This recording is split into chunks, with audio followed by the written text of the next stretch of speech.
Congress has a long history of carving out special deals for themselves, laws that are passed, rules and regulations that are applied to American citizens that Congress has a waiver for and doesn't have to deal with themselves.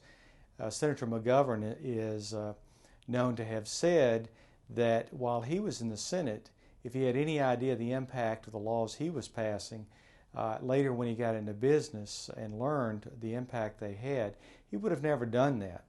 Well, this health care plan, as it's proposed, this government takeover, has a carve-out for members of Congress so that members of Congress can continue their own private insurance plans while the rest of the country will have to suffer through bureaucratic government takeover medicine.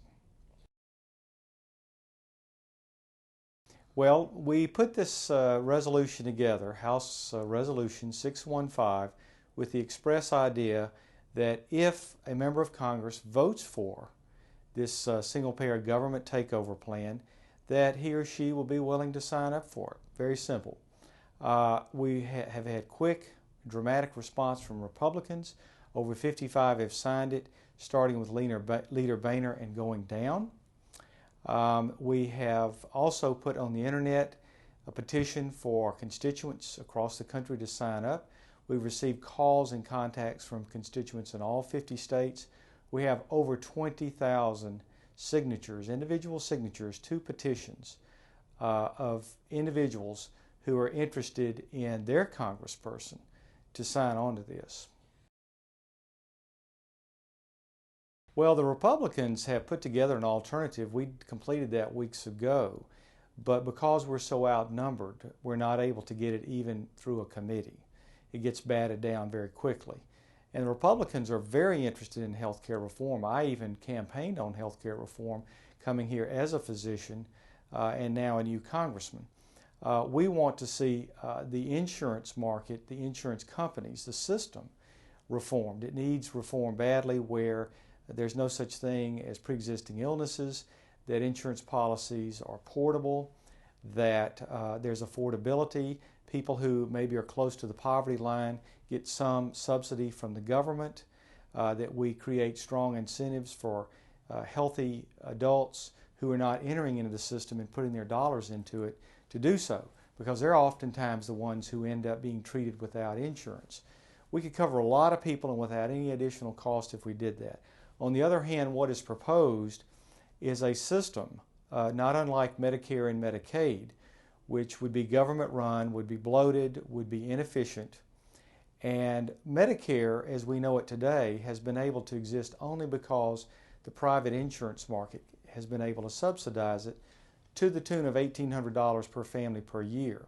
If we expand Medicare any larger, then it will actually tear down the insurance system. We'll see as many as 130 million Americans come over into the single-payer government takeover plan where there's no plans to control the cost. Then we will have healthcare rationing, long lines. It'll be like going to the DMV or to the post office where you stand in line. You'll get on a waiting list to get on a waiting list.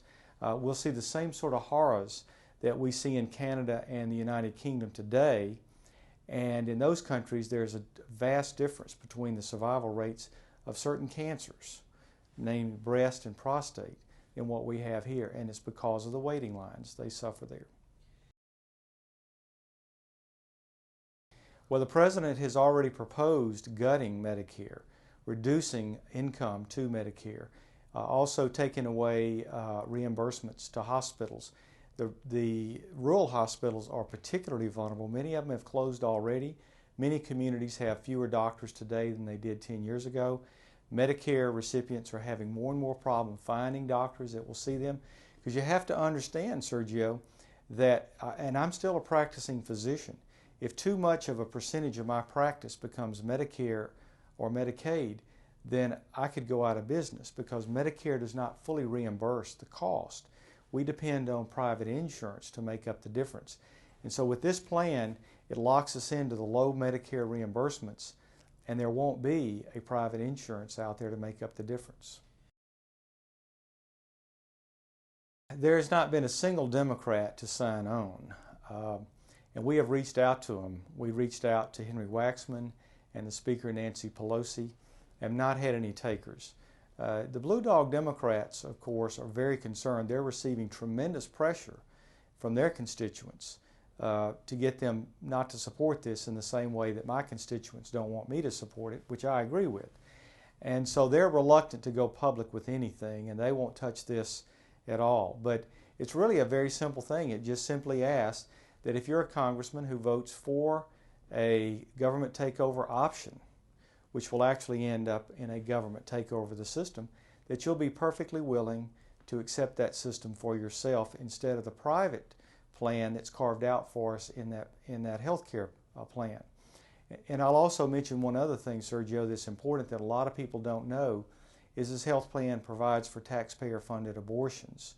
And the prediction is that the numbers of abortions will skyrocket in the coming few years after this plan passes, because it'll be abortion on demand without cost.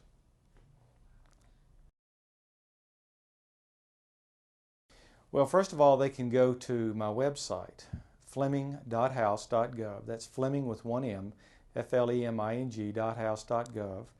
And they can sign on there. They can get more information and tools, and they can reach out to their own congressman to apply pressure to them, let them know how they feel.